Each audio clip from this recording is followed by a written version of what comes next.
당정은 오늘 초등학생들이 공부하는 교실과 방과 후 돌봄교실 현장에서 현장을 둘러보고 올여름 찜통학교는 없다는 목표를 현실로 만들기 위해서 폭염에도 학생들이 쾌적한 환경에서 공부에 전념할 수 있도록 학교 냉방비 지원에 우선 투자하기로 했습니다. 현재 편성된 학교당 평균 전기요금 5,255만 원인데 냉방비 지원금 약 2,400만 원을 추가로 교부해서 학교당 7,650만 원으로 확대하게 됩니다. 당정은 학교 현장에 충분한 공공요금 예산 지급으로 올여름 찜통교실 걱정 없는 교육 환경 구축이 가능할 것으로 기대하고 있습니다. 당정은 폭염 시 쾌적한 교육 환경 조성을 위해 냉방시설의 작동 여부를 사전 점검하고 노후 냉방시설 교체 비용 약 5,300억 원을 시도 교육청에 지원했습니다.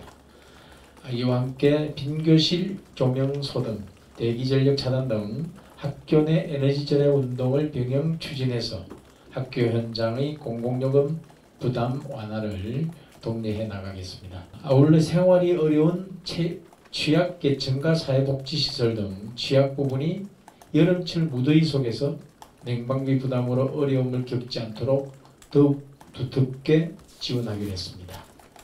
먼저 기초생활 수급 생활자 등 에너지 취약계층에 대해서는 이번 전기요금 인상분 적용을 유예하여 올여름 인상 전 요금으로 사용할 수 있도록 했고 에너지 바우처 지원 대상을 113만 5천 가구로 확대하고 지원 금액도 각 4만 3천 원으로 늘리기로 했습니다.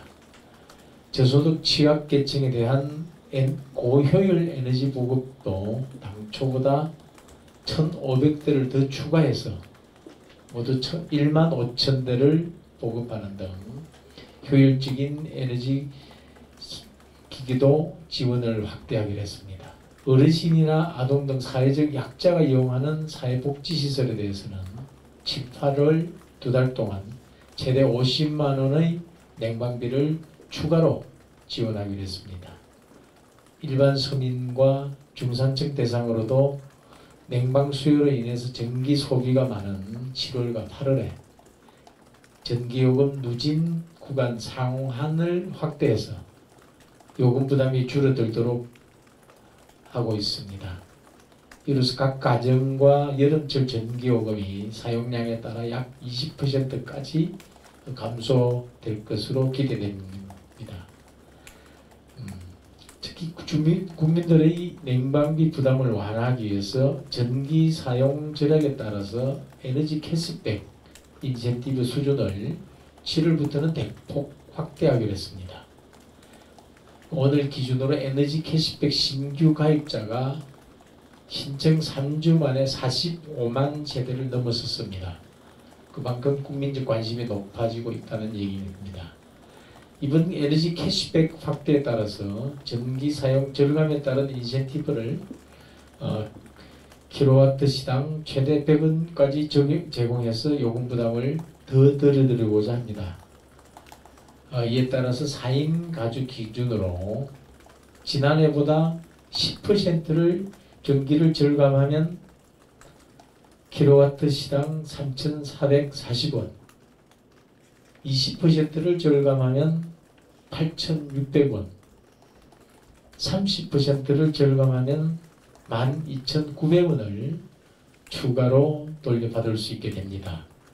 에너지 캐시백 가입에 대한 국민 여러분들의 더 많은 관심과 참여를 부탁드리겠습니다. 당정은 앞으로도 학교와 사회복지시설 냉방비 집행 현황을 상시 모니터링해서 필요할 경우에 추가로 지원하는 방안도 검토하겠습니다. 아무쪼록 여름철 더위에 취약한 부분과 학교 등에서 냉방비로 인해서 어려움이 발생하지 않도록 준비한 지원 대책을 차질 없이 이행해 나가는 데 만전을 기하겠습니다.